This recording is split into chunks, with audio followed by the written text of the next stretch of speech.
Now let's start making the resume in InDesign, and we will go to File, New Document, and this time we are going to choose the print and the letter size document.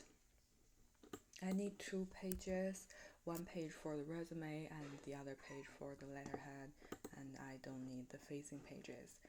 And then click Create.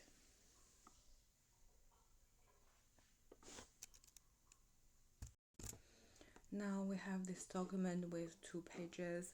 If you don't remember to zoom in or out the document, I'm holding the Alt key or the Option key if you have a Mac, and scroll the mouse, then you can zoom in or out. And now we can adjust some of the layout options. We can go to Layout, Margins, and Columns.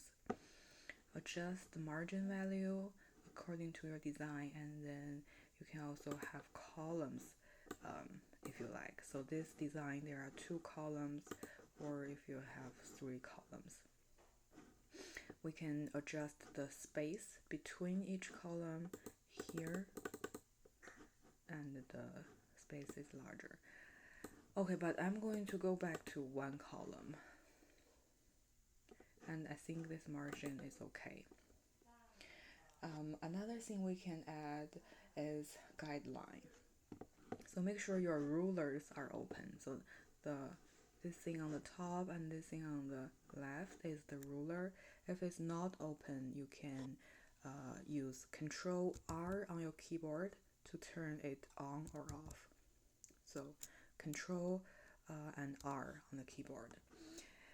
And you can just click anywhere on the ruler and drag, and then you will see a blue line on the page, and then that is our guideline. So it can help us make sure text boxes are aligned well, and then help us to plan our layout. So you can drag a few guidelines if necessary. If you want to remove the guideline, you can just drag it to the ruler, and then it will be deleted. I just created 2 guidelines here, and then I used this frame tool to draw some boxes here to help me plan the layout. And then I can just type inside these boxes. So for example, you can type in your name here, and here I want to mention something quite special in InDesign. So if you are in Microsoft Word, and if you want to make some text bold or italic, there is just a button for that, bold or italic. But in InDesign, we don't have that button. So now if we select a text, there is no button like that, but we can still do that. There are 2 ways. The first way is to change it here. So in the character panel and under this first font box, we have this text option box, and here we have the natural version, the regular version, or bold version, italic version. You can choose that from this box, so it will achieve the same effect as the bold button. So that's the first way, but to do this option, your font itself has to include these versions. If you downloaded a font from a website, you can check it here. We can open that zip folder that we downloaded for the font, and you can see for this font itself, the font itself include all those different versions. So you need to make sure you double click to install all the versions that you need. So that's the first way. And the second way is for some font that doesn't have these different versions. So let me try a font that is not very common, maybe this one. And if we click down this box, we only have the regular version. So to make that, to make the text bold, again, let me go back to that. And then we can go to the stroke panel and adjust the weight of the stroke. So currently it is 0, and then you can enter a number so that the text is become bold.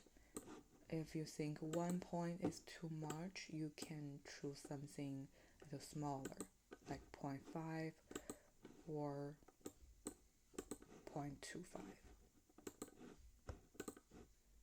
So that's the second way to make a text bold. There is another button that InDesign doesn't have, is the bullet button. So in Microsoft Word, you can just click on that one to create or remove the bullet list. And in InDesign, you need to go to Type, Bulleted and Number List, and then Apply Bullets. So I didn't find a shortcut for that, so you can just do that. And this is the first method.